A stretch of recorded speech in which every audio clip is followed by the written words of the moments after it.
না beauty parlour কাকে বলে, একটু ভালো করে বোঝাতো আমাকে। স্যার আমি বলবো বিউটি পার্লার কাকে বলে। বল। স্যার বিউটি পার্লার হলো একটা দোকান, সেই দোকানে মেয়েদেরকে খুব সুন্দরভাবে সাজানো হয়। স্যার কালুও ঠিক ভালো করে বলতে পারলো না, আমি বলবো। তুই আবার বিউটি পার্লার কাকে বলে জানিস নাকি? বেশ বলতো।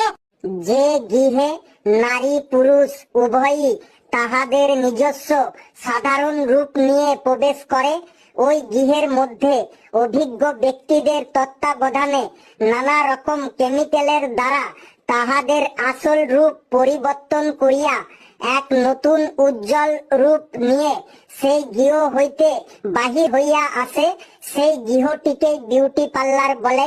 তাই নাকি? হ্যাঁ স্যার, লেবু ঠিকই বলেছে। আমি দেখেছি আমাদের পাড়ার রানু, বুচি, টুম্পা বিউটি পার্লারে ঢোকার আগে ওদের একরকম দেখতে ছিল, আর বেরোনোর সময় ওদের রবিনা ট্যান্ডন, রানী মুখার্জি, দীপিকা পাডুকোনের মতো লাগছিল।